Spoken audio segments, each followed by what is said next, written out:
So apparently I just pressed go live, so hopefully we are coming up live here pretty quick. All right, we are live. I think we are live. I am with Rebecca. She is a mortgage specialist, so we're going to talk about that here quick. But really quick, before we get into anything or talk about anything, if you're joining the stream after the fact, if you're watching this on replay, type your questions in. I will for sure try and get back to you as best I possibly can. I'll answer all the comments, but if you're on the chat right now, go ahead and toss some questions in and we'll try and get back to all of that stuff. However, it is happy hour, and today well, let's get into that in a sec. Let's not get right into that. I'm going to start with my bubbly. It's maybe a little bit too early on Good Friday to get into happy hour. Rebecca, what's going on? Hey, Steve, thanks for having me. I really appreciate it. Hi. Yeah, it's good. Awesome. We got this whole red and blue thing going on. I love it. This is awesome. Yeah, we got the blue in our branding. Primary colors. Team, so yeah. I wanted to have you here to talk a little bit about the market and kind of what the heck is going on, because things are changing, and you being a mortgage broker, or mortgage specialist, am I allowed to say broker? Yes, please be specialist. You are in the know more about that, right? Because everything's totally changing. The whole landscape has changed. What are we at right now? Over 4% interest rates for a lot of people, right? Or a lot of institutions on 5-year fixed anyway. So it's getting crazy out there. Are you seeing that? Are you having people come into like your branch and being like, what the heck is going on? Yeah, it's been pretty wild, and it's interesting to me because, I've been doing this, I don't know, 17 years. It's been a long time. And so a lot of people come and they're like, oh my God, rates are so high. And I'm like, they're higher than they were last year and the year before, but when we look, decade wise, we're still doing pretty good, but yeah, it's, the 5-year fixed rates are edging up around closer to 4% these days. Yeah. And yeah, it's getting a little. Are you guys still, so you're at BMO, full disclosure for everybody, you're at BMO. Is BMO still offering under 4% on 5-year fixed? Yeah, at the moment, yes. Yeah, crazy. Yeah, cool. Yeah. All right, so I see somebody typed in here even before we got on. They wanted to know, when will we get back to October 2021 prices? Because I think a lot of people think it's going to go back that way. That may not be your area of expertise, so it may be a question that I can help answer, but I have a theory, and maybe you, being the mortgage calculator, can kind of help me out with this a little bit. So I was looking in my neighborhood, and a lot of house prices at the peak for that 2-week window were like $2 million. And now they've come back as much as 5 or 10%. So I was kind of running some numbers and going, if you were 20% down, hopefully you're more than that, but if you're 20% down, you're buying a detached home for like $1.6 million at 3.2% interest. Now that we're approaching, say, 4.2% interest in some institutions, in order to keep the same payment, how far would prices have to come down? And my calculation, being not a mortgage broker, was $200,000. Keep the same payment. Yeah, I want to say it was like $4,200 a month or something to get into that, like the equation I just gave you, and then to keep $4,200 a month, but to get to 4.2% interest. Yeah, it's a big difference. It's massive, right? That's huge. And the other challenge on the other side of that is not only trying to maintain the payments, but now, our wonderful government, we qualify at the greater of that qualifying rate, 5.25, or your actual rate plus 2%. Yeah. So now, as the rates are edging up, we're now qualifying people at a lot more than 5.25 in some cases, depending on where it's at. So, that's kind of cutting the edge out there on the fixed side of things. Now, you may hate me as a mortgage broker because I have an opinion about the stress test, and I'm a big proponent of it, because I actually do think that not enough people are good with their money, and they will put themselves in a bad position, right? So I'm a big fan of it. I know for you guys, when somebody's like, hey, I want to squeak out a little bit more, it really kind of tightens you guys up. So I don't know if you're going to like my opinion on that, but I have no problem with the stress test at all, personally. Well, and the thing is it's kind of unfortunate that we need to have our government to put these kinds of things in place to get people to kind of, keep their eggs together, so to speak. Yeah. But yeah, I mean, even when I look at like I was just reading about the tax-free first home savings account that the government's offering now. And I read it and I was like, what? How does that help?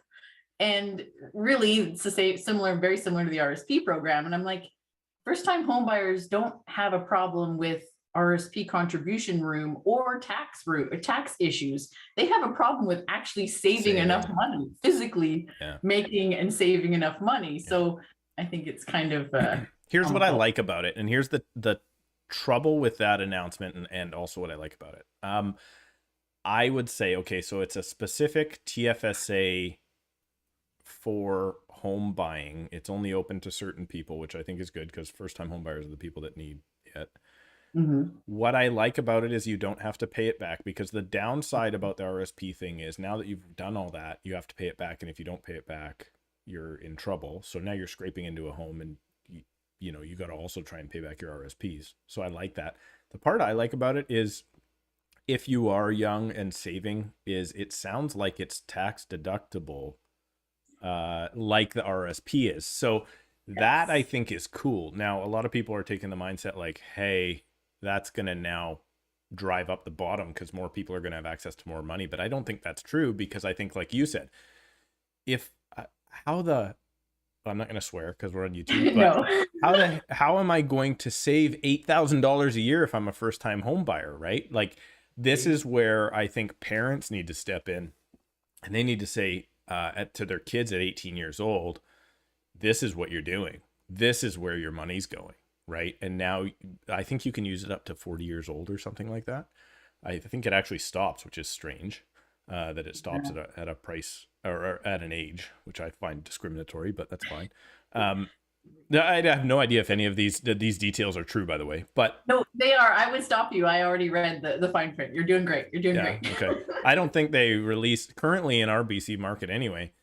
They just release the program, and then they're like, oh, by the way, we'll figure out the rules and legalities of it later on. So yes, I love those little fine prints on the bottom. Totally. I mean, but there's I think what the parents need to do is be like, listen, this is where the majority of your down payment's going to come from, or at least a good chunk of it, and you're now saving tax, and that is, in my opinion, the best part. Like, if you're probably not making much at 18, but if you can pay essentially zero tax and put that all to your future home, it's probably the plan I liked most out of the budget, which the budget was a kind of a sham. But yeah, well, and that, always speaks to the bad word that I'm going to use that nobody likes, and that is budget.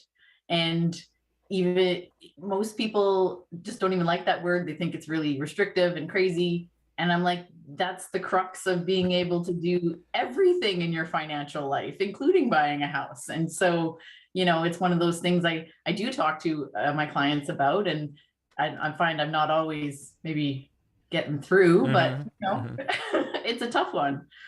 Somebody says housing only goes up. Long-term, I agree with you. Short-term, I'm not necessarily going to agree with you over the next little bit. Rebecca, you said to me one time, and I use this term on every single first-time buyer ever because they usually do it. You use the term overcarring, and going from a spot where, like, you're 18 years old, you're like, cool, I got a job, I'm not going to university, but I got something going on, and they run out and they end up with a $600 a month car payment, and then they're 8-year payments, by the way, and then they come to you at 25 and they're like, I saved up a bunch of money, I'm ready to go. And you're like, oh, you see this $800 a month car payment? That's stopping you from being in the market, right? Totally. Well, and even nowadays I'm seeing $900 and $1,200 a month car payments, and I'm just like, wow. And the thing is, people, please know that car dealers will always find a way to get you money and get you into that car you want. They have a whole different spectrum of things to work with when, as compared to when we're talking about housing. So please, if that's all you take away from this, if you're a first time home buyer, please go after your house first and then go buy your car, because they will always get you whatever you need to make that happen. I think it's funny in the budget, everybody always focuses on like housing was so big this time around. I think that if the government really cared about your finances, they would probably limit bad debt, right? Unsecured debt is bad debt. Secured debt's great debt, if there is such a good thing as good debt. There isn't, but I'll let that slide. Right. But if you have debt that is going to make you more money or put a roof over your head, that's good debt. And bad debt is credit cards and TVs and whatever else. I just think that if they showed any sort of caring there, right? Like, you know how some countries have, this is a thought I had the other day and it's a stupid thought, but I want to share it. You know how some countries have mandatory military training? What if we had mandatory financial training?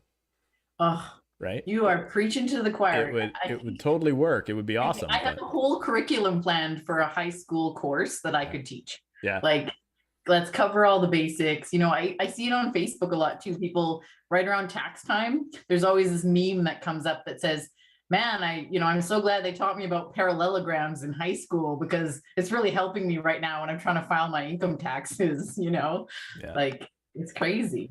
I see one here. Okay. Bank of Canada moving rates to 2.5%. They're not there, but they're getting there. How can housing still go up without correcting? So I think that was maybe a point at the last comment above that one, but here's my point of view on that. So yes, interest rates going higher. We are now still below pre-pandemic interest rates, but at that time, housing was 60% less or whatever it is. So my thought is the intrinsic problem with our market is we are letting in 420, 430, 440 each year, 1,000 people into the country, and we're building 200,000 homes.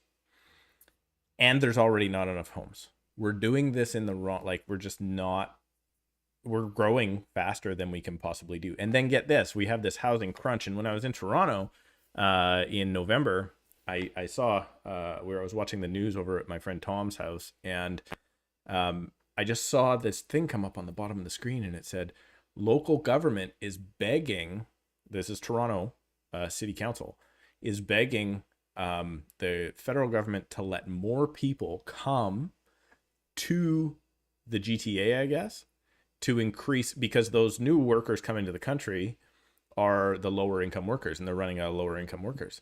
Yeah. So they're complaining about house prices and begging the government to stop sending newcomers to the country to Calgary and to Winnipeg. Like, you're begging for both things. We want affordable housing and more people. Well, I don't know how stupid you could possibly get. So I don't think we are ever going to see a continuous downward trend. If we ever hit more than an 18-month downward trend, I would be absolutely blown away.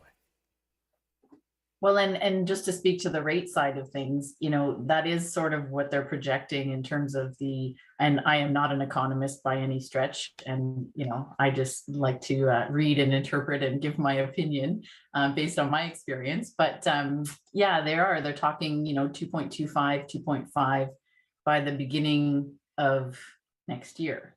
So, we've got a few little ways to go to get there, but basically they're wanting to increase or get the central bank wants to get the policy back to neutral as fast as possible, which is as fast as the financial markets and the economy can manage. Yeah. So we'll see what that actually looks like, but that's where we're going. So many people are getting it confused too, right? Because they think that the bank increasing rates has anything to do with 5-year fixed money, and they're not. For instance, what was it? We were at 1.75% or whatever pre-pandemic, 2%, whatever. And we were still finding people that were getting 3% or less 5-year fixed money, right? So they don't understand that that's connected to the bond yield, and it's not connected to the interest rates rising whatsoever. They happen to be going in the same direction currently, but they don't always. No, and the government of Canada's bonds they're holding right now, they've got a lot to work with, and much more than they did. I think it's 30 billion more than they had last year. So they're trying to, sort that out. Yeah. But I mean, there's interesting too. What came out is they were sort of talking about two special factors that would help, strengthen the economy, and that is this deep well of pent up demand for travel and entertainment and other services. We haven't sort of seen the full expression of that. And there's other people that still have this, pot of money, we'll call it pandemic savings, because, when life shuts down for an extended period of time and you're not out spending like normal, you have a little bit more to work with. So they're kind of hoping that will help to keep things a little bit stronger as we go forward, but the rates still definitely going up. It is interesting, and we're all worried about affordable housing and house prices and stuff. You know what people don't focus on? There are a lot of people that make a lot of money, right? It's not a few people. It's not like that's the 1%. That's not true. There's a lot of people that make a lot of money. There's a lot of my clients that are unsuspecting that make $200,000 and they're married to someone else making $150,000 or $200,000. Like they've got a lot of household income, right? I'm going to let you, I don't know if you have the chat open or not on your side, but if you want to put in your contact information or whatever, however anybody can get a hold of you, if they're interested in a BMO mortgage, I'll let you put that in there while I explain my happy hour cocktail. All right. So sounds good. I don't know if you know this, Rebecca, but I'm a Scotch guy. And there are 6 regions of Scotch in Scotland. And one of the most historic and one of the former ones was actually an area called Campbelltown. There are currently now only 3 distilleries in Campbelltown, and most people have actually disqualified it as a region for Scotch. So this is a Glen Scotia. It is one of the 3 left that's there, and that's what I'm having. And I'm having it in a Scotch glass, which is called a Glencairn. I'm assuming there's a way to say it better with an accent, but a Glencairn is shaped perfectly to smell and sip and all that stuff. That good tulip shape. And do you know they're the right way to drink Scotch? Neat. No. The right way to drink Scotch is with your mouth. It doesn't matter what you do. It doesn't matter. I like it with a little bit of water, but okay, so I'm ready to go. So if I don't know if you were able to do that or not. I noticed there was some comments here. There's a little bit going back and forth about HELOCs. HELOCs means home equity line of credit.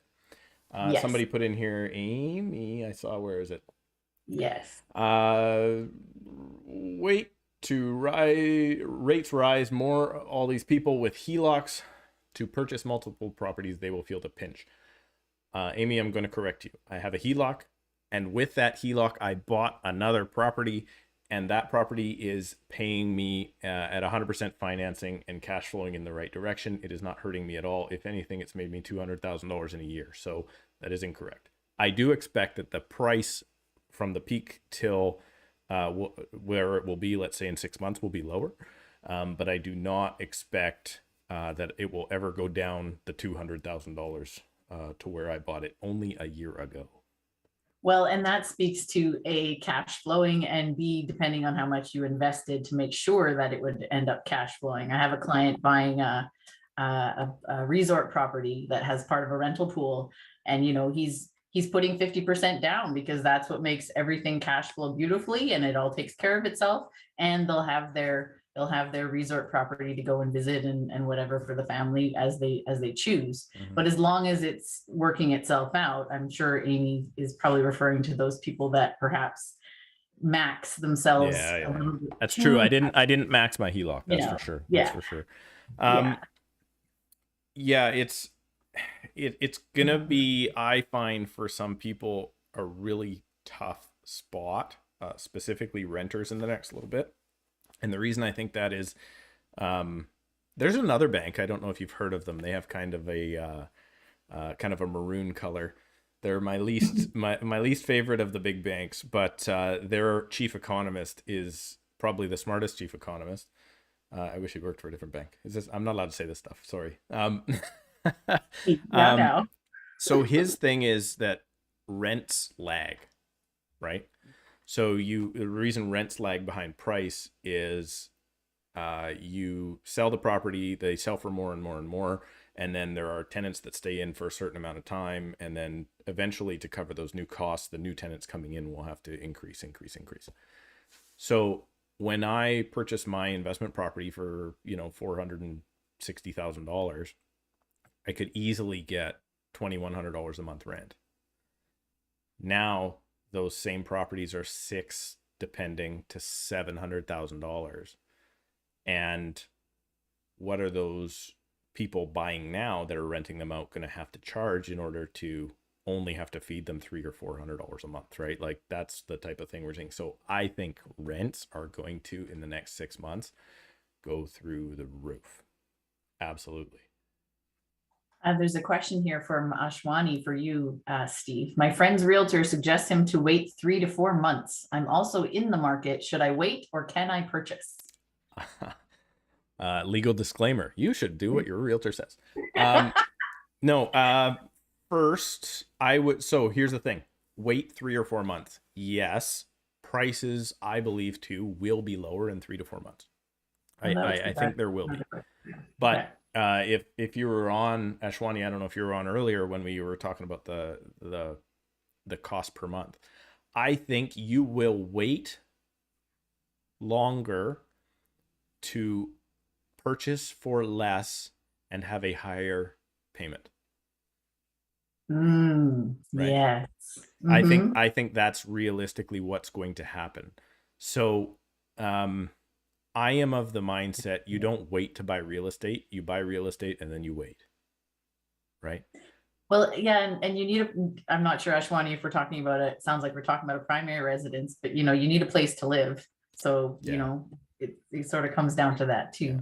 Market timers, right? Like market timing, it never really, in my opinion, goes well. There's a lot of, like, most of the clients now I'm speaking with are like, yeah, maybe I'll sell and then I'll wait a bit and I'll go find somewhere. I'm like, you're going to sign a year lease. You're going to pay for what you're in now that's mortgage free. You're going to pay $2,700 a month in rent. And you're going to throw away $35,000 next year. How much is that home going to come down, and how high is your interest rate going to be when you come back in? So yes, the number kind of silly. The numbers don't lie. I'm trying to speak. Ashwani asked another question. Is variable interest still a good thing over fixed rate after the recent rate increases? And then Henry jumped in with yes, 2.25% versus 4% mostly. So technically speaking, at this moment, yes, the variable rates are much lower than the 5-year variable rate is much lower than the 5-year fixed rate. Of course, that variable rate is variable, so it will increase along with those Bank of Canada increases. The other thing to consider is the 5-year variable mortgage does have the option to lock into a fixed at any point without a penalty. So if you get to a point where it's getting uncomfortable for you and you're like, okay, I'm just gonna, that's it, cut my losses now and lock it in, you can do that in the middle of the term without a penalty, as long as you finish off the total 5 years. Yeah. So you've got a bit of option there. Is it now high enough or easier, or it's easier to qualify for variable right now, isn't it? It is, yeah, and that's because of that, qualifying rate greater than piece. Yeah. So why was it, here's what I don't understand. Why was it always harder, or was it ever harder to qualify for variable? It wasn't harder. I think people get that a little confused because when they think variable, they think line of credit. And so for a while there's sort of some misconception that it's harder to get a line of credit than it is to get a mortgage. Mm-hmm.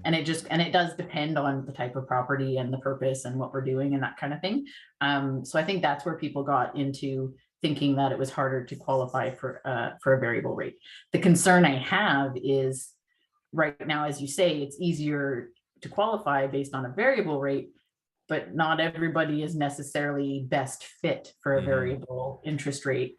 And I want to make sure my clients are getting into something that's going to work for them, short and long term, as best we can with the information we have now, because I don't want to put them into something they're going to come back to me in a year or two and be like, oh my God, why did you let me do this? Yeah, totally.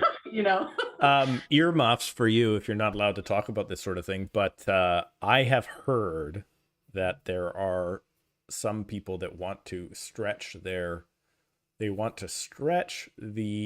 buying power. So they're going to qualify on variable because they're going to get more or qualify for more purchase price. And then they want the security of the fixed portion, but they can't qualify for the fixed portion.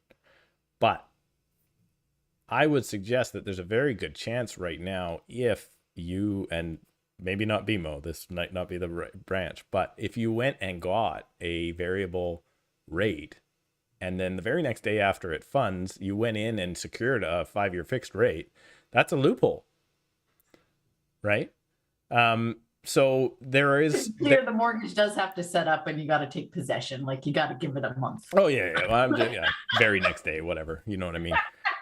But I'm saying there is kind of a loophole that's there that maybe needs to be, addressed, I guess. However, I would say if you were doing that, you would be pretty.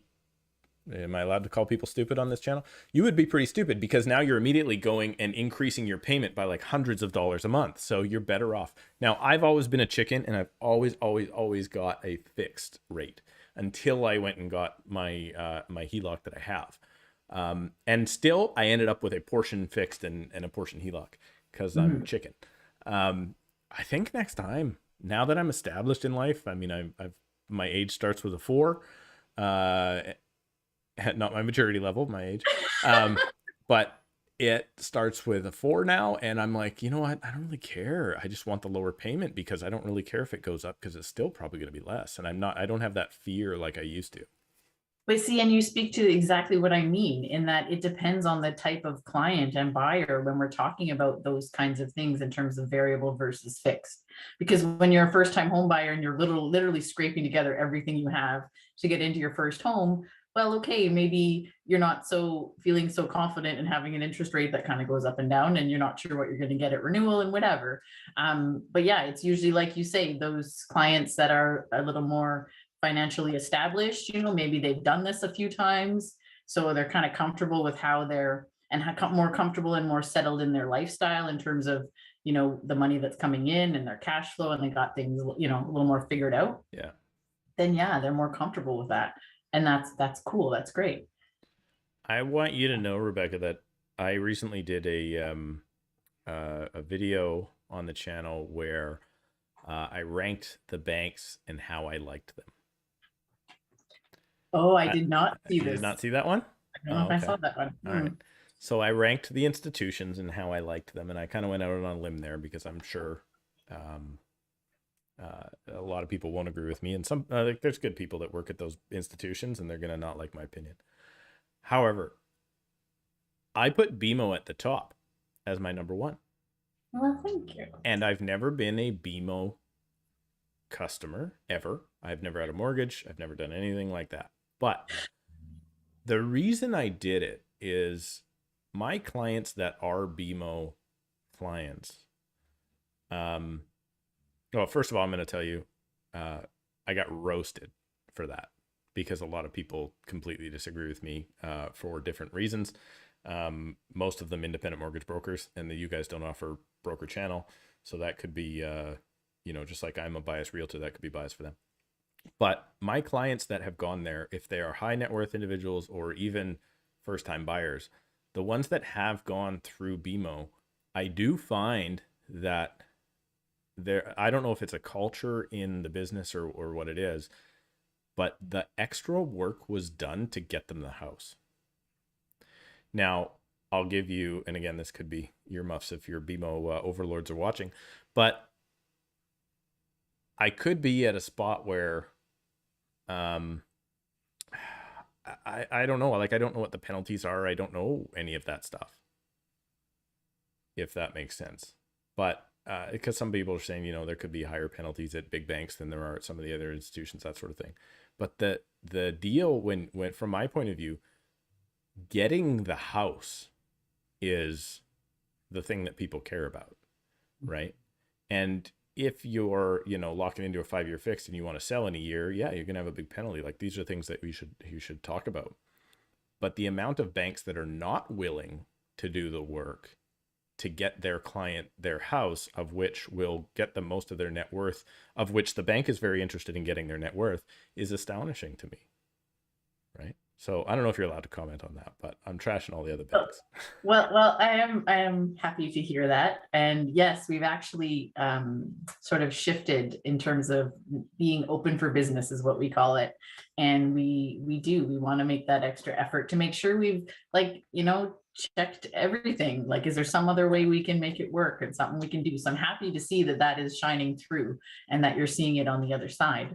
I'll give you an example. I had a first time buyer. This was in crazy time last year. We all thought it was the peak and it wasn't the peak, but they were a first time buyer coming from out of town, offering on a property. It was underlisted. It was the whole regular thing. We knew that it was going to sell for more, all this stuff. Not only did BMO do the deal, they fully approved the contract. We sent them a copy of what the offer was going to look like, right? And they did the full pre-approval and said, if your client signs this, we 100% will give them the mortgage. And no other bank would do that, right? So, and this was a first-time buyer, right? Mm-hmm. So it just goes to show me, like, they ran it all the way through underwriting. They did everything in advance because they valued their client, right? And so that's why I think RBC is actually very close to there, and those are why I ranked them number 1 and 2. And mm-hmm. I got roasted for that, right? Because First National is getting a lot better than it was. And my mother-in-law currently, am I allowed to say this? No, someone I know is currently dealing with a First National mortgage, and they've actually been really great. And I kind of feel bad for ranking them so low previously, but there are experiences that I have had with some banks, and it's just like, my goodness, the pain that people put themselves through, right? So anyway. I think you guys have not being a client at all. I'm impressed that the work that you guys do for people of mine that are my clients and your clients. Well, I'm gonna have to work on you on that one, Steve. So it's on. And we have another question here, Steve. How's the townhouse market in Surrey? I noticed prices in Abbotsford is almost the same price. Crazy times. Yeah. So how's the townhouse market? It is still, so here's how it goes. When the housing market takes off, detached goes first, a few months later, townhouses, a few months later, condos. It slows down in the same manner. So detached has slowed down. Townhouses are still very, very good, but slowing. Condos are stinking hot right now. Wally right now, good luck. Good luck finding. I think Chandni won an offer, I think this week with like 10 competing offers on a non-rentable 2-bed, 2-bath in Wally, right? So the market is just stinking hot there. It's crazy. That has arrived. How that compares to Abbotsford, the further you go in the valley, you saw everything tilt. So you saw like Chilliwack, 50% increase year over year. Abbotsford was 40%. I'm trying to think. Surrey townhouses, I think, were 32%. So if you look at all of those, Vancouver's like up like 2%. So that should be the other way, right? Yeah. You would think. So yeah, it is. But I think that's now now that I know a lot of people are being forced back to the office. They're not happy about it, but they're doing it. We are definitely seeing a change where I think we're going to go back a little bit to normal. The other part about that is rents are as high, if not higher, in Abbotsford than they are in Surrey. Wow. Which is, it's ludicrous. The townhouse market is still good. If you're looking to upgrade from a townhouse to a detached house, now is the time. And next time the market takes off, when I do a video, one of my first videos that kind of actually took off on this channel like a year and a half ago was, and I mean took off, was like 110 views then. One of the first ones there was like, I told people, like, buy a condo now because the housing market, the detached market is insane. Mm-hmm. And condos are coming. So I bought one. My neighbor actually challenged me on it and said, well, if that's the case, why don't you buy one? So I was like, oh crap, guess I better. I bought one. And then within 3 months, the condo market just went nuclear, right? Like, it just went like crazy off the chart, just blew up as big as it could possibly do. So I definitely now am seeing the detached side come off, and that means there will be a come off for townhouses in the next And bit. and when you say come off, like can you give kind of a number to that to help people and myself understand what you mean, like in terms of percentage Are you or doing something? this to me because I put you on the spot about certain institutions? Now you're putting me on a guess. Yeah, guesses. Yeah, like if I had a million, if it was $1 million, if it's $1 million, where is it? Detached houses in Surrey last month, benchmark price was up 4%, average price was down 5%. So that to me shows the beginning of the downward trend. If I had to bet, remember that calculation again that we did earlier. Let's say the house was 1.6, it was a $4,200 a month payment. Now your $4,200 a month payment only gets you 1.4. I don't think we're going to see 1.4. So that would be a $200,000 drop. The reason I don't think we're going to see 1.4 is we are being propped up by, again, immigration, all those other factors. And there will be some owners that just hold on. So I think, yes, indeed, you will pay less in the coming 3 to 6 months. Yes, your payment's going to be higher. So get in now if you can with the lower payment, and then you're going to set yourself up where in 5 years, when you go to refinance, we don't know where mortgages are going to be, but I would assume that in 5 years from now, house prices will be higher than they are now, even though now is declining, right? We're going to see that decline, and then we're going to see the biggest downturn we've ever seen in my career. And I got licensed in 2008. December 2008, crappy time to get licensed, by the way. The biggest downturn we ever saw was that downturn, and it lasted 18 months. And then prices started creeping up again. And speaking of licensing, Michael says, "Hi, Rebecca. Thank you for coming on. I was wondering, as an aspiring mortgage broker, would it be a good time to get their license now or wait?" And so, Michael, as a mortgage specialist, I do fit into a different umbrella, as my employer takes care of all of that for me. However, if you are looking to get into the mortgage market in terms of a career, I don't know why you would wait. It is a very exciting job. I think the best analogy I can come up with, and Steve is smiling here because I think it kind of applies to him too.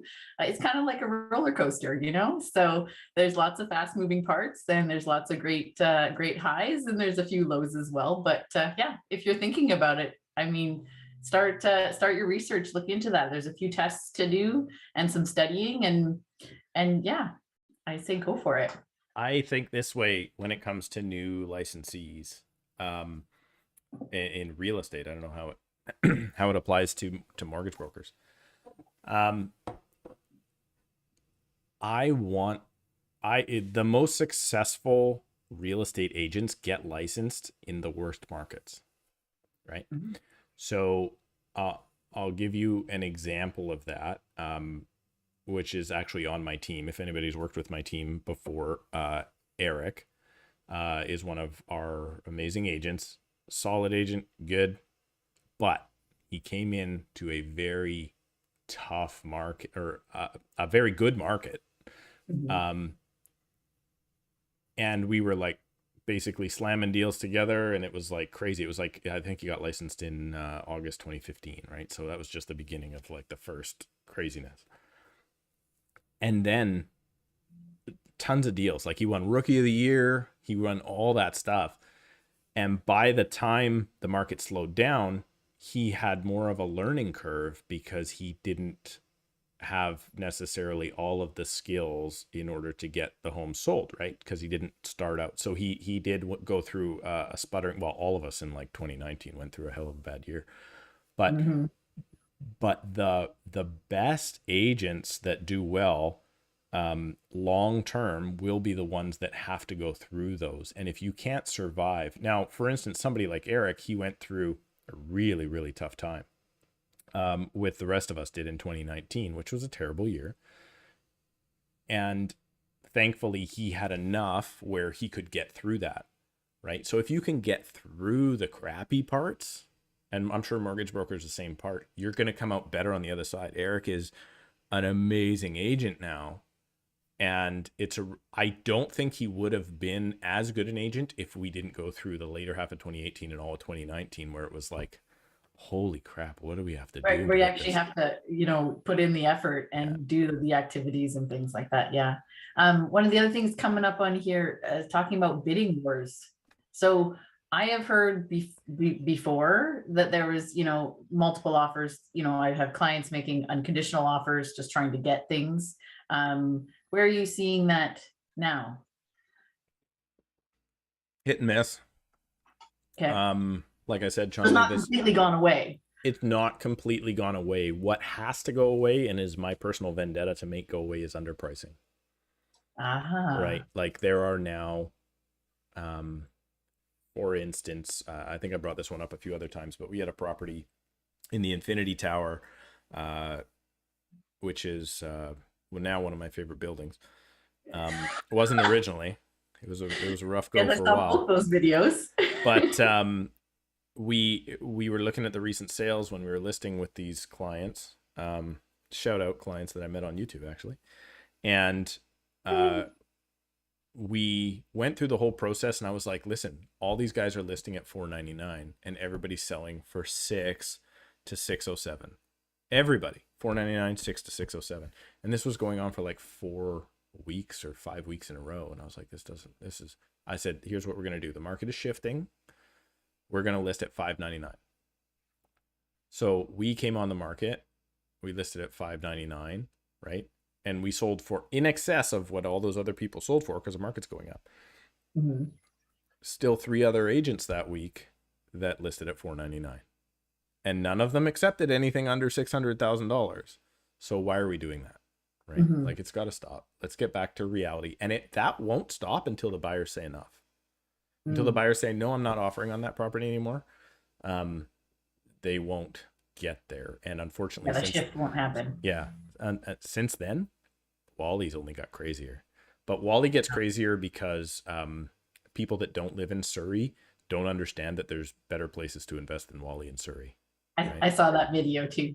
Another question coming in about this is great. Wait. This is great. You're better at answering the questions than I am. This is awesome. You're going to be my co-host from now on.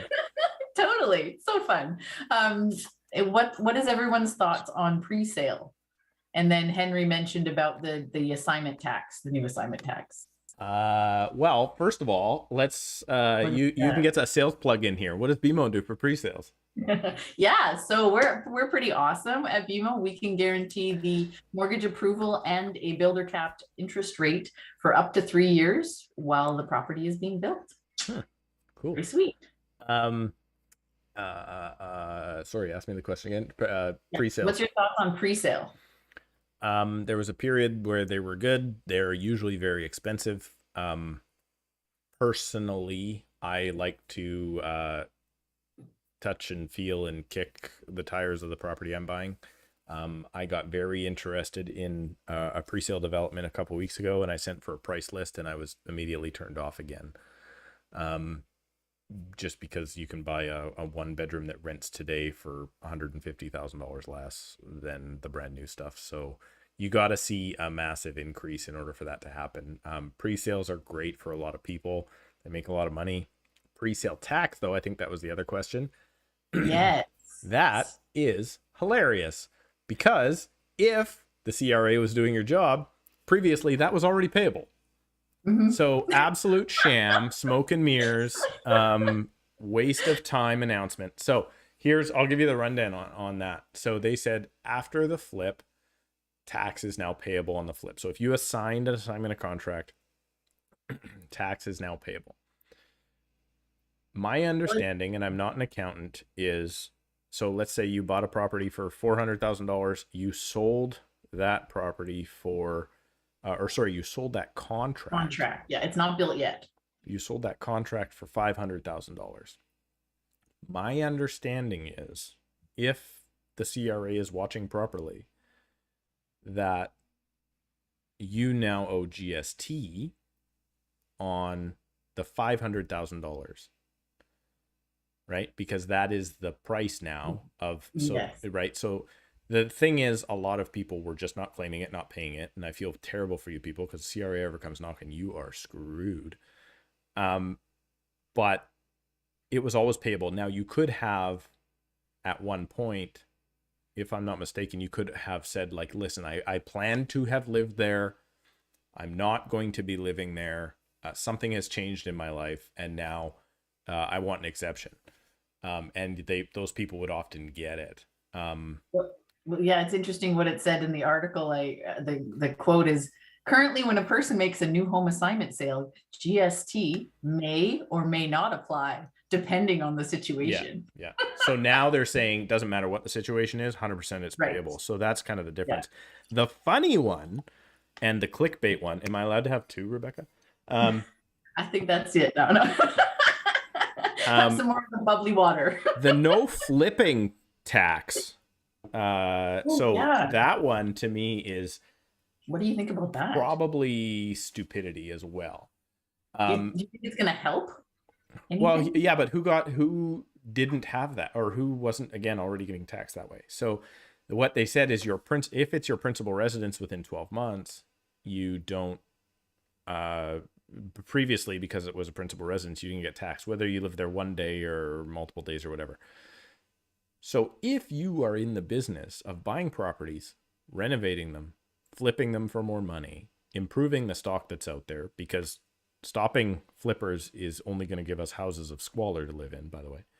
An interesting point. You, I hadn't thought of it that way. yeah, you homeowners are now, the renovators already had to pay income tax, right? That was their job. So they already have to pay income tax on it.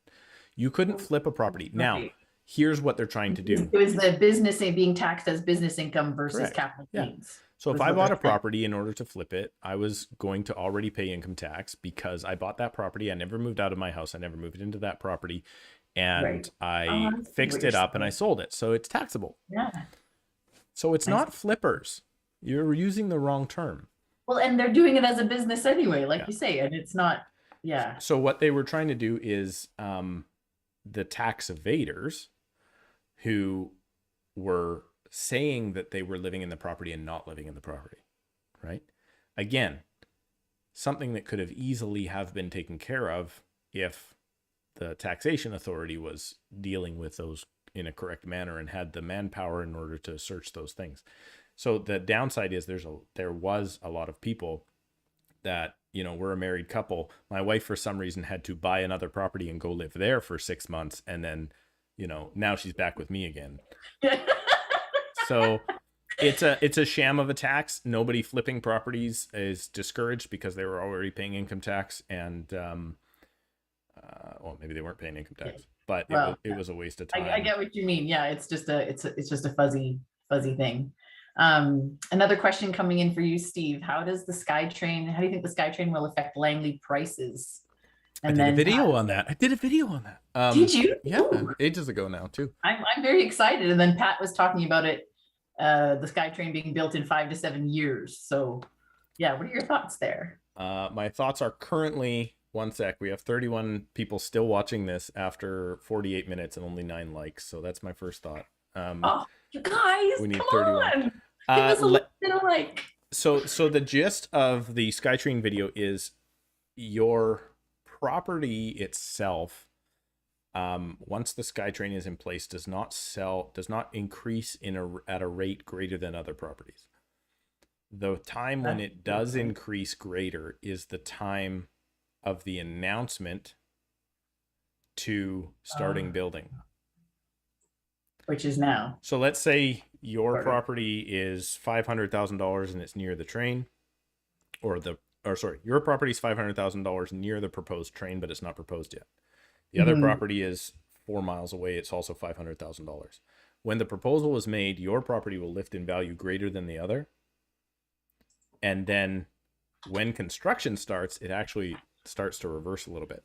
But then now let's say your property, if we're in a flat market, you're now worth 550, the other one's worth 5. When everything is done and the Skytrain is in, let's say you're 550 and it's 5, they're still now going to raise at the same rate. So Ah, it's the well, that's announcement a of the good. train, not the train itself, that increases rates, if that makes sense. Okay, so then, because I live in Langley, this is kind of, an exciting thing for me. So what you're saying, so are you saying now is the time, is that magical time? Or Well, are we, When is Langley getting announced? It's not announced. no, well, they keep sort of Up here by my house, talking about 166 it. in Fraser, that's the last stop, Yeah, right? I think yeah. I would have loved to have seen less stops and more line, but I'm not in charge of this stuff. I'm interested to see how they're going to build that train on that peat bog between 168th and 180th. But what else we got? You're doing so good at this. I feel like I'm a guest on yours now. Oh, well, good team, good team. Well, we've been at this for like 50 minutes. You can call it quits. My family's not home yet, so I can keep going here. But Oh, well, no, I'm okay if you're okay. What other questions have we got on here? what do Like, you think? Uh, are you seeing people getting in trouble with HELOCs? I think the only way that I see people getting in trouble with the HELOC is the ones that will set it up as all open revolving, max it out, and then have absolutely no plan to pay it back. Because those situations generally becomes interest only, and so as long as you keep paying the interest, that big chunk of balance owing just stays there. So I think that's probably the sort of the worst end of the spectrum. I have other people who come in and they're like, well, I took out this HELOC because I wanted to do this thing and I ended up spending it on, like you Yeah, said, consumer stupid stuff like, yeah, vacations and cars and purses and crap like that. And now I want to roll it into my mortgage and like, let's get it paid off. yeah. And so, so we do a bit of that as well. But it's a big deal when you have 200, 300, 400, 500, $600,000 available as a line of credit. Like you need to be thinking about, okay, what's the plan for that? Yeah. And even when we're financing it, we kind of want to have a general idea of what the plan is for that too when we give it to you, so that we're not just like, hey, here, have this. Yeah, I find it I mean, I've seen it so much, which is unfortunate. Like there will be people that you'll go back and you'll be like, "Oh, you've been in your house for 40 years. Cool. You're doing great. Like you bought this thing for $199,000 and that thing's worth $1.8 million. You are rocking." And you're like, "How much do you owe?" And they're like 650. And I'm like, Yeah. "This math doesn't make sense. Like you now owe 3 times what you originally borrowed in the first place. Why?" And they're like, Mhm. they can't explain it. There's a few people that buy like vacation properties and stuff, and I guess that's okay, but I'm not a big fan of rec properties. But they get themselves in such trouble. And Well, and that's when people they call it using your house as an ATM. They just keep yeah, refinancing it every couple of years to pay off the credit cards and the vehicles, but then that doesn't get them any further ahead, and yeah. then they, like you say, they end up there. Got another question for I you, like Steve. this one. I saw it first. I don't know if this is the one. Which is better, one bedroom condo investment in Surrey Central or Willoughby? What is the estimated purchase price difference? Central City's probably, maybe not this month. Central City's probably cheaper and rents for less. Um, right now, the answer to that question, if you're still on, I think it's G Verma. If you're still on, is how long do you want to hold the property for? Because that is the real answer. Oh, If you that's a good Yeah, question. I think you should hold every single property for a minimum of 5 years. You probably, if you're looking for an investment property, should probably plan 10 to 15. And at that point in time, if you are, I think a 10 to 15 year hold right now in Wally is going to look really smart. I think Wally There's is lots of development planned it's for nuts. Surrey And Central. I mean, I hated Wally for the longest time for investors. Tenant pool wasn't that great, but now we've got the tenant pool has kind of gone away from I know I've gotten in trouble for saying this before, but you know, the douchebag gangster with the pit bull, which it was for a long time, and now it's like, you know, IT worker commuting into town, that sort of thing. Get this out of your mind, though, guys. Get this out of your mind. I'm gonna rent to a student going to SFU Surrey. Get that out of your mind. It's fake. It's not real. It's not the realities of life these days, because those guys are exempt from foreign buyers and they can just buy their own. What do you think about that? Do you see, where are you seeing people that are investing, Rebecca? Do you see them just randomly all over, or do you see like a focus on Metrotown or like Surrey Central? Or I think it's more of a focus on property type, as you said. So a lot are looking at condos. And particularly if they are looking in the Vancouver area, they're looking at like studios, 1 bed, maybe a 2 bed, if we can make it work. But yeah, it's mostly looking at the condo type for a rental versus the townhouse or the detached house. Amy, I think, was our first comment, and she's still commenting, so I appreciate Yes, you thank you, hanging out with Amy. us for this long. My friend took out a HELOC and bought investment property during the hype, not even cash flow positive. I think she's in trouble. Let me tell you something. We don't buy investment properties in the Lower Mainland for cash flow. We don't do it. Most of us feed them. Most of us feed them monthly. The reason we feed them monthly is you can be negative $100 or $200 or $300 for a month, and over a 5-year period, you're up to $300,000. That's a really good RRSP, right?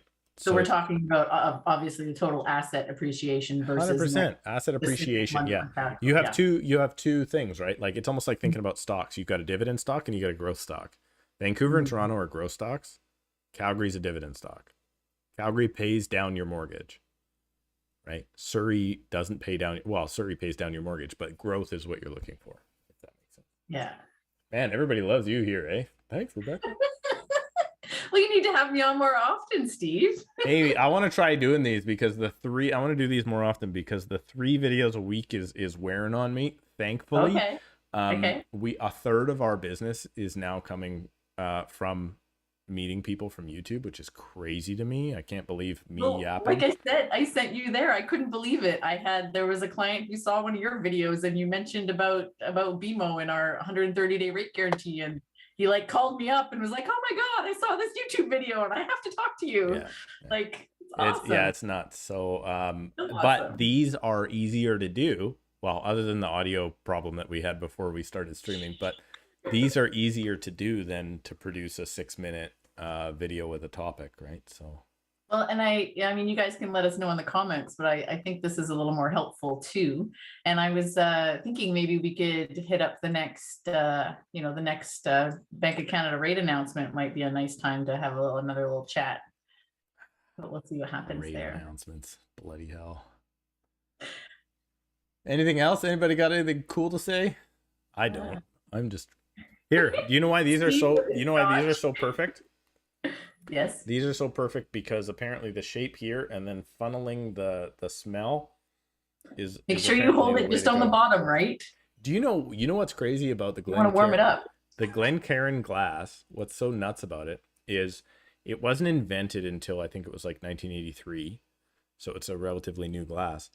But the guy invented it. It was perfect. Nobody would have anything to do with it, and then he literally put it on the shelf, like shelved it, until like 1996, and somebody was like, or 2006, whatever it was, and somebody was like, they reintroduced it, and then now everyone drinks Scotch out of these. So it was like a QR code. It was like before its time, and now QR codes are like every restaurant you go to, right? So anyway, so Tiago has another question, and this one's for you. How do you see the gap between townhome and detached prices in the next years? Rebecca is a great host, by the way. I have a smart ass answer for that. How do I see the gap with a crystal ball? How do I see the gap right now? Here's the thing with real estate agents. I don't know if you're very much the same in your market, what you guys do, but we're very, very good at telling you what's going to happen in the next 3 months. Anything beyond that is our ego.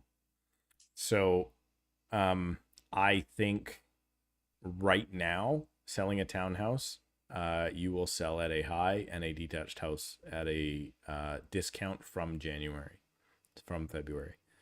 So that, in my mind, is a pretty good move right now. There is a lot of people that are going to wait too long in townhouses, and they will lose the benefit that they have right now, if that makes sense. We are that everybody talks about housing prices and like housing shortage and all that stuff. At 5.5%, Rebecca, the housing crunch goes away. Right? 5.5% interest rates, there is no more housing crunch. So the real problem is cheap money. Right? Cheap money is the real issue. Right? Yeah. So everyone can get what they... I remember getting into the business in when did I say 2008?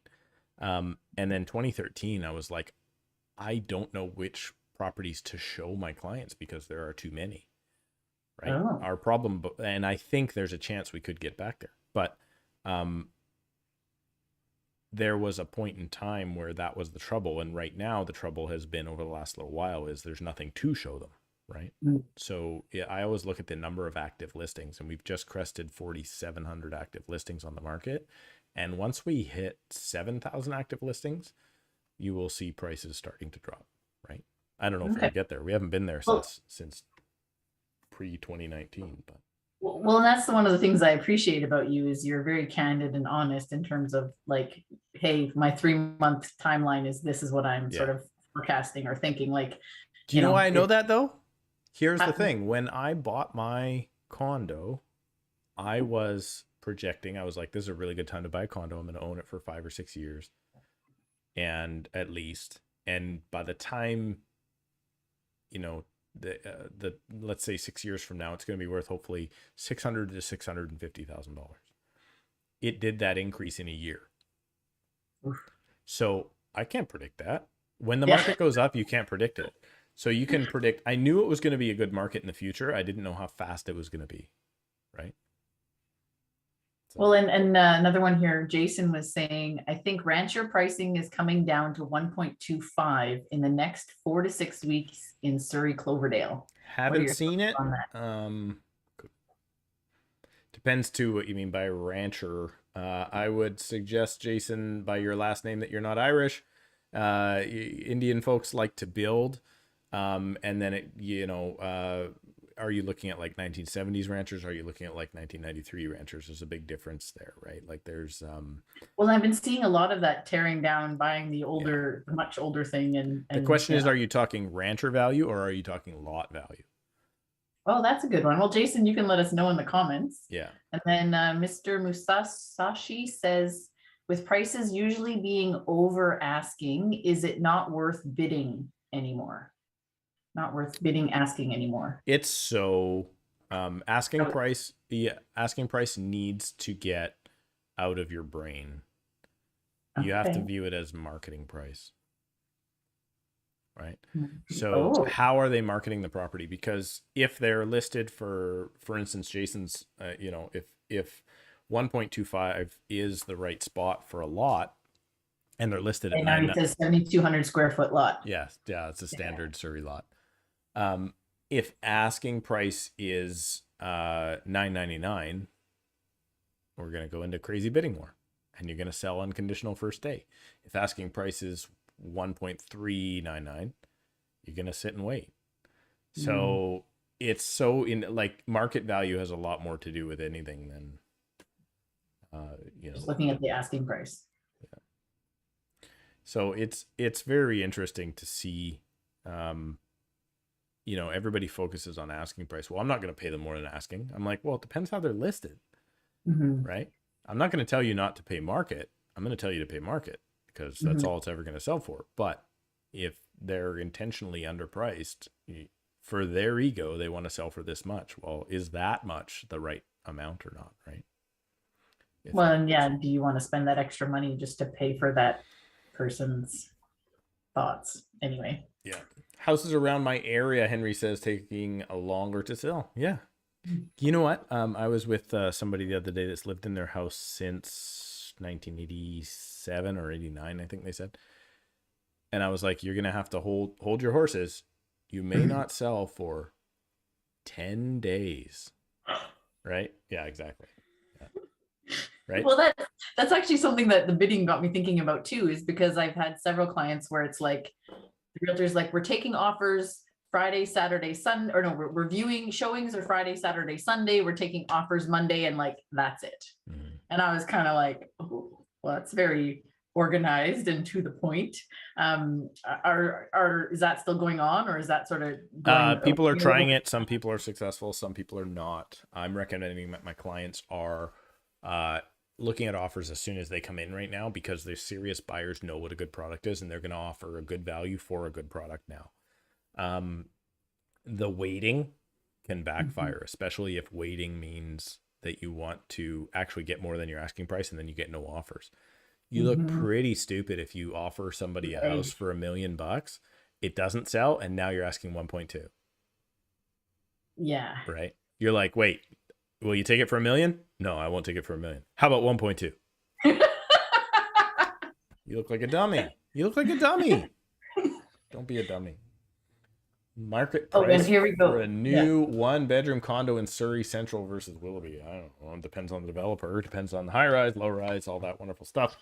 Man, a lot of people like Willoughby, and There's a whole hive development thing going on, and it's literally an entire. It feels almost like an entire highway of townhouses and condos and.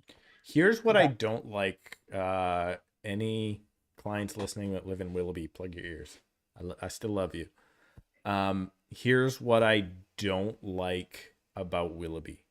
It's not built around anything. Right? That's kind of my pick. Right? Like if you're in Langley City, or if you're in South Willoughby, kind of Willowbrook Mall, you're built around something. You've got a major shopping center. You've got everything that's there. I'm not a big fan of Willoughby because I just don't see the massive development. I know they're going to put those 2 towers in Willoughby. Those could be beautiful. Those could be the new Infinity Tower of 2013, right? Those could be. Yeah, those are the ones you mean, Latimer Heights, right? Yeah. Yeah. And they could just be rough. Like you don't know what you're going to get, right? And they're not going to be done for what, till 2027 or something. Yeah, so that one's definitely further out. I just don't see. I don't know. Values are great there. You know what Willoughby is really, really good for? Burnaby agents. Oh, if that makes sense. Interesting. And I guess I have to. No. Sorry. Elaborate. let me change this a little bit before I offend everyone I know that lives up there. There is a difference between Willoughby and Yorkson Creek. Okay, thank you. So Willoughby is close to the mall. In my opinion, it ends maybe at 72nd Avenue. Then you have Yorkson Creek, which is off to the side. I am of the mindset that Willoughby proper. I live in Cloverdale, and we call it, Cloverdale proper and Clayton. Willoughby proper, still pretty good. There's lots there. Yorkson is built around not much. Now, it's being there. What I'm really bad at, again, is seeing the future. So seeing the future of Wally was really hard for me. And a lot of people are going to look really smart in there. But I just, when you drive up there right now, I wouldn't look at those as a 2 or 3 or 4 year hold. Like in 20 years, you're probably going to look super smart. Are you going to look super smart right now? I don't know. Well, you're in Langley. You tell me. Well, Langley's got some wonderful things going on out here. And we're going to have a Skytrain. Traffic and stoplights and Costco. We have Costco. Well, I'm an equestrian, so I have the horse stables is only 15 minutes from my house. So, that's cool. But yeah, Jason's got another one for you here. Best deals right now are ones with listings that say need completion and possession certain dates. I guess they already bought, question mark. So in our realtor comments, every once in a while, you will have a, so public doesn't see it. Okay. You will have the agents that are silly enough to put in, my agent wants to, or my client wants to complete the sale on this date. Ooh. That means those people have bought. Those are the ones I would, for sure. I mean, low balls will still never get you nowhere, but I would say those are the ones where you can see some motivation. Well, and speaking of low balls, because that's what I often hear clients will say, oh, well, just, I'll offer them this, whatever. And so is it possible to like insult and turn off a seller with a low ball? Like, do they have to look at your counter offer? Or I guess they don't even have to counter you. Like if you give them a silly number, they can just be like, I don't even want to talk to you. Because we're friends, right? I'll talk to you this way, Rebecca. Buyers and sellers are both stupid enough to not counter offer, right? So offense is 90% of my job, to stop people from feeling offended. The buyer's just trying to do their best job. The seller's just trying to do their best job. So if in fact somebody brings you a lowball offer, they're not saying, hey, Rebecca, I hate you as a person. They're saying, I'm trying to get a good deal. It does. 100%, right? Yeah, 100%. Yeah. Totally. So what they're saying is, hey, I want to try and get this. So what you need to do is you need to counter offer, and you need to counter offer with what you think is fair, reasonable, and serious, right? And both buyers and sellers get, oh, screw them. Let me walk away from this deal, or tell that guy to pound sand. I've had sellers that have been 30 days on the market, not a lie, hope you're not watching, that are 30 days on the market, no offers. They get an offer. The offer's $10,000 under their asking price, which is a solid offer at 30 days on the market. And they want to counter $10,000 over the asking price because they're insulted that someone would not give them full asking. That is a stupid sales strategy, right? But it's not because you're trying to make a bad decision. It's because you're emotional and it's your home and you love it. Well, and that's a whole other video topic we need to cover is, money and emotion and how those get all tangled up together. But just looking at something else here from Ty. Let me real quick. I wanted to post, or I wanted to touch on my topic here because I see somebody posted something about Highway 1. That is actually back to Willoughby. That is true. So those people coming from Burnaby, why I say it's good for a Burnaby agent is because they turn 5 minutes off of the freeway, and then they're like, this is Langley. And that's Langley. And it's like, no. Langley goes down to 0 Avenue. And you guys are on 85th. So they just go, oh, this is Langley. They don't know the area. They're not the specialists. So that's why it's good for those people. Well, and even when you talk about proximity to Highway 1 and you say Willoughby is not really built around anything. Well, from Willoughby, you can get on to the Highway 1 fairly quickly. They got that nice little roundabout. And it, gets you where you want to go. It's getting better. They're actually giving overpasses, right? Yeah. We got from Tire, pardon me. What's up with houses being sold as stratas? Houses being sold as stratas? I don't know what that means. I'm thinking those are the ones that are like smaller little, I've seen some, they're smaller. It'll be like 4 townhouses or 4 detached houses, but they're on a strata, so it's like there's bare land strata. Okay. Right? That is the thing. So bare land strata means that the developer wanted to get higher density than they were allowed to get given the current zoning. So what they did is they said, we're not actually a subdivision, we are a townhouse project, but the strata fee is only to maintain the roads and the sewer and the streetlights, and these are all individual homes, and then they'll get higher density. Yeah, there we go. If that's what you were asking, I have no idea. Yeah, you can clarify in the comments if you need to. Yeah.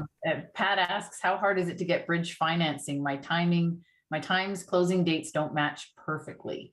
So bridge financing is what we use when obviously the purchase is happening before the sale. We like to try to avoid this when we can. We either like to line those dates up or, But here we go. 2 firm contracts. Yes. 2 firm contracts. So it can't be bridge financing is not, I bought a place. Oh crap, I can't sell my place.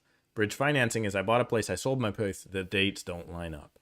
Yes. And they are both firm contracts with all conditions removed, to be clear. Thank you for clarifying that. Generally that will be done by whichever lender is doing your new mortgage, because they want to make sure that the transaction actually completes. So it's not usually something you go to a separate lender for. Usually they just sort of take care of all that on one. And if for some reason you don't qualify for bridge financing, and maybe don't just assume you qualify for bridge financing, or have that conversation with your lender, because then you'll want to make sure you're negotiating dates, why wouldn't somebody qualify for bridge financing? So it's, again, if we're in it and we want to make sure the transaction happens, I haven't seen a whole lot of trouble with it. But sometimes it depends on the equity position. So, for example, I have experience having worked in the province of Alberta, and things have a slightly different market there. Here in BC, you guys probably haven't come across that issue. But sometimes we don't have enough equity in the property that we're selling in order to hold the bridge loan we need to get the new purchase to close.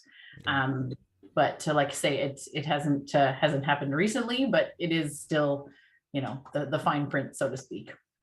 Cool. And then one other one I just wanted to touch on, Jason, those Willoughby Latimer Heights, have they built a tower before? If not fun buying from the first time tower builder.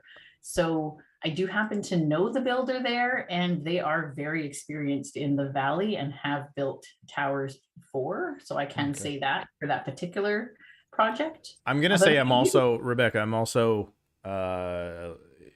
what's the correct word? I believe it's butthurt, because I had many clients trying to get in there, and that was in the frenzy. And when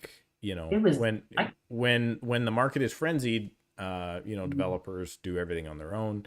And then when the market slows down, developers buy me lunch and promise me cars. So it's, I'm totally biased and butthurt on that particular development. I probably could have sold multiple properties in there, and and even when I get my foot in the door, right? Even when I talk to the ladies, they're like, I managed to squeak in 5 minutes, and only because I was standing right in front of her, and they're like, it's all digital. You got to put in your submission online. We literally timestamp everything. So, I think she said they got like 950 suite requests, and at the time they had like 400 available or some crazy, it's astounding. It's astounding to me. But any other thoughts on towers in general? Towers, like just tall buildings? I'm terrified of being up high. I'm the guy that's like, oh, that's the patio, I'll stay in here. Not a hiker then, I take it. It's not such a big deal, but looking over the edge of something. So my experience is anybody coming from Asia usually wants concrete. And I think that's kind of misguided here a little bit, because I think a lot of our wood frames are built actually better. I wouldn't want to try and get off the 29th floor of a building in an emergency. It's kind of the way I look at it, but it's a different life. I've had a lot of time recently in Wally, waiting for elevators. COVID elevators sucked. At one person at a time, took you 35 minutes to try and get down. It was painful. So personally, I'm not a big fan. I prefer a low rise. One thing that people don't look at in buildings when they should is how many elevators are there. Right? Because one of them is always being serviced, it seems. So in a 4-story, you're only going to have one elevator. If you get to a 6-story or anything above 6 stories, you better hope you have 2. And if you don't, if you get into anything that's high-rise concrete, if you don't have 3 elevators, get me out of there. Unless it's like Guildford Marquee in 1990s style, and those people never leave they're old ladies that never leave their apartments. Then you're fine. Well, and that's the thing, because that's of course the market that a lot of first-time buyers are looking to get into, because that's where their price point is. So yeah, it's interesting, but that's a good point. Always check the number of elevators. There we go. That's Can I ask you a another hot tip question today. about, do you know about the Ultra building The in Ultra Surrey? building. Is it No? like no, that's the other one. Is it the super tiny suites? They're super tiny. There can be, but it's a building that's got a little bit of seismic issues, let's call it. And I was just wondering if you knew BMO's Oh, stance on it. No, that one I'm not it's hard to familiar finance. Yeah. Okay. with. Anyway, side note, off Yeah. off camera discussion. Let's not go there. We got anything else? We're gonna wrap this up. This is fun. We're an hour and 20 minutes in right now, just so you know, We Rebecca. really appreciate you guys. Thanks so much. This is fun. 37 people still. 37 people watching currently and Oh, yay. 18 likes. So Oh, come on, you guys. that means half of you are not the nicest people. So, Henry, you said something about duplex or infill. I don't know exactly. That came after the houses being sold as strata question. But it's interesting. North Delta, Yeah, I hear. North Delta, I hear, is working heavily on densifying and getting to duplex zoning for a lot of properties. So there's a big push right now to stop this individual rezoning and start going to block rezoning that they got away from. Yeah, because that's one of the biggest things, right? Like if I want to build something different than my house here, I have to change the zoning of my lot. And the government's saying, well, maybe one of the biggest hiccups to building more properties is doing each individual lot by themselves rather than being like, okay, you can build anything you want in these 4 square blocks, right? Or change the zoning really, in those 4 square blocks. That's really interesting too, because my folks live out in Chilliwack and they've lived there forever. And there's been a lot of rezoning and redevelopment in terms of taking those really big lots and splitting them into 2 detached houses. And so it would be interesting then, like you say, if it suddenly had to be the whole block instead of right now, it's like, it's kind of a weird mishmash because it's like one here and one over there and one on the next street. And it's, it's not as cohesive of a development. Yeah. Yeah, it really makes it strange too when you're allowed to, like, I know, like, for instance, in old Cloverdale, in the flat part of Cloverdale where a lot of like the old heritage houses are, they're trying to change that all into townhouses. And then you'll have like this one lot and the dude's like built a brand new beautiful house there. And you're like, well, we're not doing townhouses now. Right. So rather than change that whole area just into townhouse zoning, they're still letting people individually rezone. So you're gonna actually, there's a spot on 168th where there's these 2 not brand new houses, they're 10 years old now. But oh my gosh. but 2 houses, big 4,000 or 5,000 square foot houses, and then like the townhouse development is built around them, right? So it's kind of silly. But you're better at reading than I am. Keep going, Rebecca. Yeah, no worries. Jason says, I feel all these gains from September 2021 to now will be washed away for detached. What are your thoughts? I'll tell you in 6 months. Possible. Like, here's the thing, right? Like, you see interest rate increases and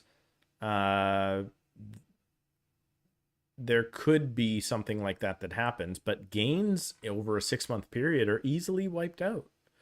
Well, and I think that speaks to, you were talking about holding. Totally. If your plan is to time the market, you're going to fail eventually, right? There's a very good possibility, who knows what could happen next, right? Like, what if Russia-Ukraine gets worse? It's not going to be good. What if the locusts come? Anything. So if your plan is not, like, never, what I tell all of my clients is never, ever, ever buy a property that you don't plan to hold for at least 5 years. Ever. It's stupid. It's a dumb move. You should not do it. Yes, it's not the stock market. Yeah, it's not. And if you know anything about the stock market, the people that day trade do worse than the S&P 500. So if you just bought the S&P 500 and sat on index funds, baby, did nothing. If you just buy index funds, sit on them, and do nothing else, the problem is people get itchy trigger fingers and they want to do something. So the problem is the emotion, not the investment. So that's our other video topic. Buy the property, sit on it, and you'll be fine. And then Ricky was saying, oh yes, the engineering fiasco. I think that was in reference to the Ultra The that we Ultra, talked about. yeah. And Yeah. I've heard even things about that. Like there's some opinions that they didn't build it to like certain code, but the Oh, new code that they didn't build it to is actually worse than the old code. So they actually built it to a higher standard, but it's not to code. So anyway, I don't know. ah, I don't know. I'm not an yeah. engineer. I'm too stupid for that.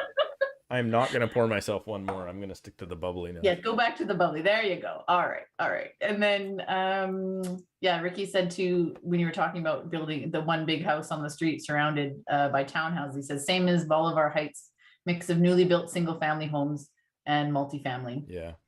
I grew up, my dad's still in Bolivar Heights. I grew up on the weekends in Bolivar Heights, and yeah, it's kind of all over the place. One of the lost areas in Surrey. Nobody thinks of Bolivar Heights when they think about moving to Surrey. So To be honest, I haven't actually heard of it until now. So it's the area north of 108th Avenue.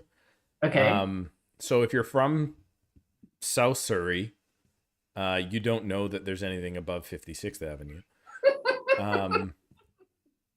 Yeah, it's above 108th Avenue, and a lot of it originally was built as housing for the railroad workers when the railroad was first bought in. So you have a lot of like 1930s, 40s, 50s houses, and really, really big lots.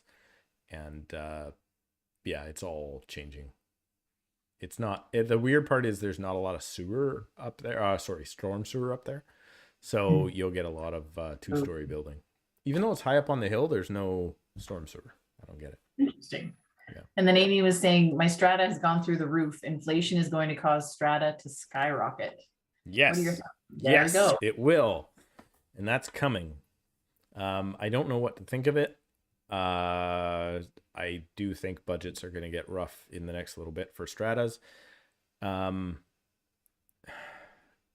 is my thought of that? I still love strata fees because people don't maintain their detached houses if they don't have strata fees.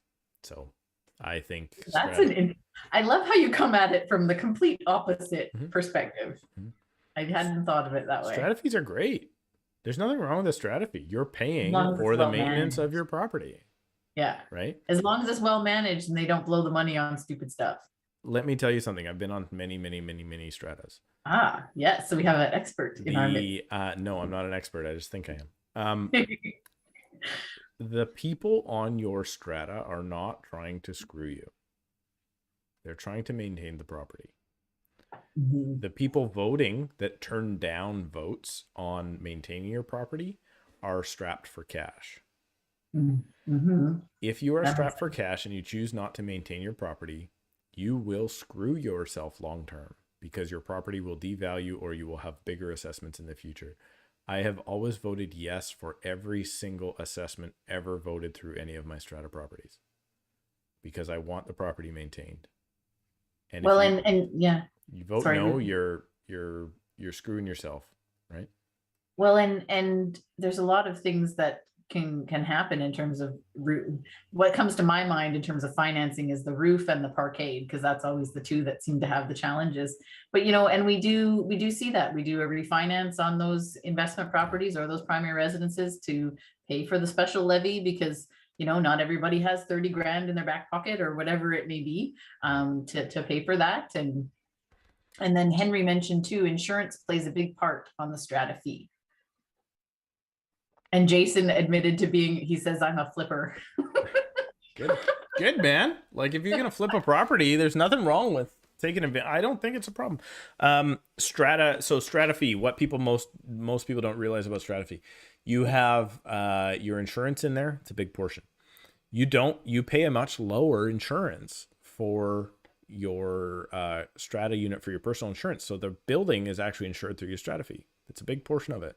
You're paying for people to garden. You're paying for people to take care of all these. If you're in Surrey, you might be paying your utility bill through it. So if you're like, oh, that strata fee is too high, and then you find out your utility bill's built into it, well, maybe it's actually $50 a month cheaper than the other one. You just don't know it, right? Well, what about attention to it? And what about comparing? If I'm looking at two different properties, and one the strata fee is like 500, and one it's like 400. But if one is including my utilities or so when it's utilities, it's usually what, heat and water? No. Oh, well, you can do that. Water? So you can have heat and hot water, which is some, but you can have city utilities, garbage and water, like water supply and sewer, right? Because then if I'm using that hot water as my baseboard heating, does that not then help keep everything Yeah, like it possible? reduces Well, like your, there's a lot of detail you got to know what's in there. there. You got to know what's in there. You got to know what's in there. So, And then from a buyer, oh, sorry. no, go ahead. My kids are coming home and I can hear them yelling over there, and we're at an hour and a half, so we should probably wrap this up. But Yeah, I love okay. it. It's been super fun. Yes, I will let you wrap it up then. We will. No, what were you gonna say? Let's do one or two more. I was just going to say that in terms of the buyers, when I'm a new buyer looking at the strata, how do I get those details? Because we were just talking about, heat, hot water, what's covered, what's not covered. How do I get those details when I'm trying to make an offer and I'm trying to make a decision between 2 properties or 3 properties, for example? Hopefully you've hired a real estate agent and they're good enough to know how to do that for you. You shouldn't be worrying about that. Your agent should be like, here's the stuff. Okay. Right? Your agent should be like, here's the stuff. Here's what you need to know. Here's what I think is wrong with the building. Here's what I don't think. It doesn't relieve your duty to do your own due diligence, but you need to rely on the agent. You can access the information for me, because that's one of the key things. I've heard a lot of people, what do I need a realtor for? And I'm like, let me tell you. Something came up on my Facebook from like 2013. And it was like a conversation. I just recounted a conversation I had with a guy, and he was like, no, man, I don't need my own agent. I go direct every single time. I took the last guy to court. I'm like, yeah. Yep.